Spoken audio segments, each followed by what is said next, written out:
IEP versus 504, which one does your child actually need? School started 2 weeks ago and something is already wrong.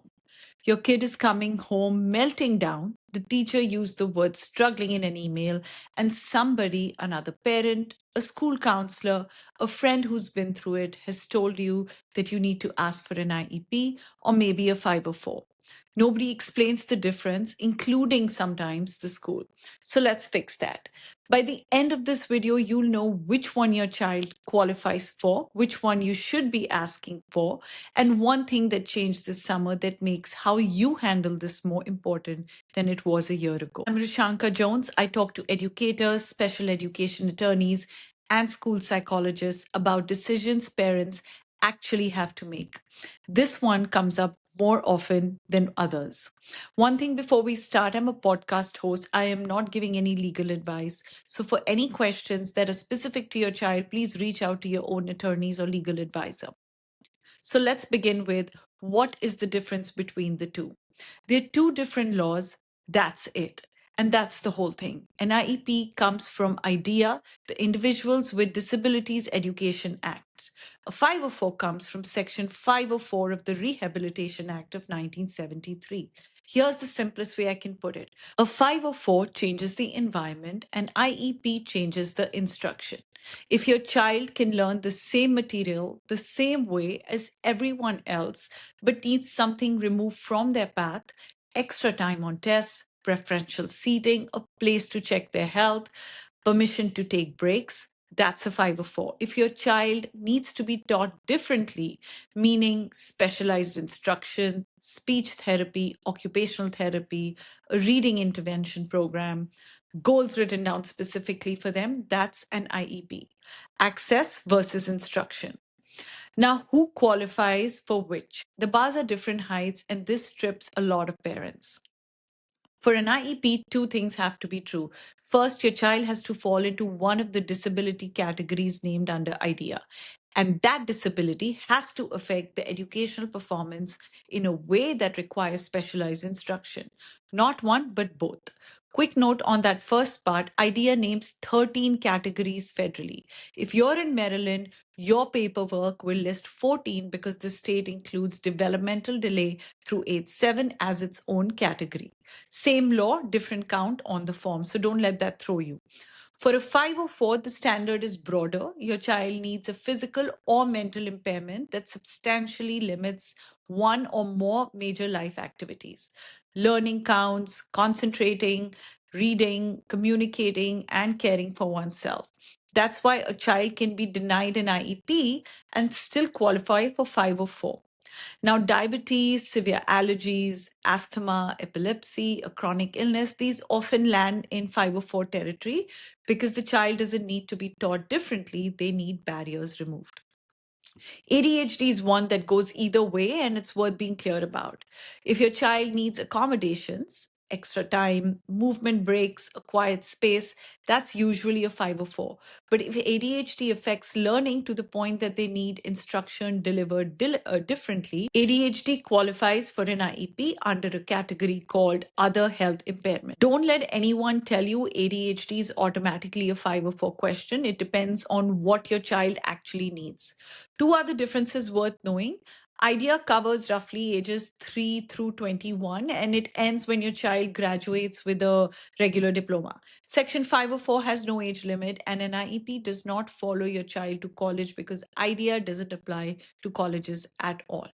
Now, the part that schools don't usually volunteer. Here's something that explains a lot of parent frustration. An IEP is far more expensive for a school to deliver than a 504. And it comes with much heavier obligations, binding annual goals, mandated meetings, progress reporting, and a formal route for you to challenge them if you disagree. A 504 carries a fraction of that. Federal funding does not close the gap either. According to Department of Education, IDEA is a grant program, but Section 504 provides no funding at all. And students on an IEP get counted in the federal tally that drives those funding formulas. Students on a 504 don't. I'm not saying schools push families towards 504 plans deliberately. I'm saying the path of least resistance runs in one direction, and you should know that going in. If your child needs specialized instruction and you're being offered accommodations, instead, you are allowed to say so in writing.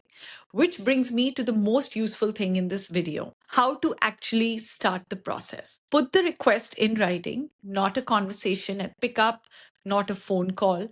Email them and keep the send copy. A written request starts a legal clock.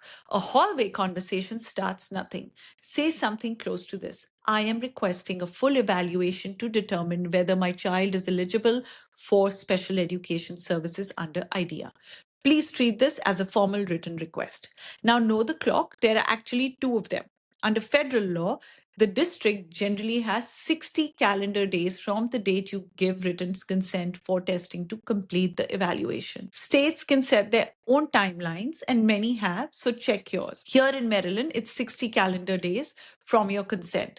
But there's a second clock most parents never hear about, and it's the more useful one. The whole initial evaluation has to be completed within 90 days of the written referral. That matters because the referral is the earlier date. It's the day you send the email. So if a school takes 6 weeks to get around to asking for your consent, that time is already running against them. You are not starting from zero when you finally sign the form. Write down the date you sent your request. That's your clock. And if they say no, they owe you an explanation in writing. If the district declines to evaluate, it has to give you something called prior written notice explaining how it reached that decision. Keep that document. If you disagree with it, you can file a state complaint or request a due process hearing. Now, what has changed this summer? Nothing about your child's rights changed this summer. I want to say that first because there's been some frightening information and coverage out there, and a lot of it is wrong. IDEA is still law. Section 504 is still law. Your school still has to provide your child a free and appropriate education. If you have an IEP right now, it is exactly as binding today as it was last year. Nobody repealed anything. What did change is who enforces it. In June, the federal government moved special education oversight out of the Department of Education. Day-to-day programs went to Health and Human Services. Civil rights complaints went to the Justice Department. In the process, the office that used to handle those complaints was folded into a much larger one, and more than half of its regional offices closed. In plain terms, there are fewer federal staff whose job is to notice when a school doesn't follow the law. Here's what that means for you. Your state is now the route that matters. If you need to file a complaint, or request a due process hearing, that goes through Maryland. And that process hasn't changed at all. And documentation stops being optional. So put every request in writing. After every meeting, send a short email summarizing what was agreed. If someone promises you something in a hallway, in a classroom, follow up with the writing that afternoon or morning. Your rights are the same, they're just fewer people watching to make sure they're honored. So keep your own records. So which one do you ask for? Ask for an evaluation first, not the plan. You don't choose an IEP and a 504 the way you choose between two products.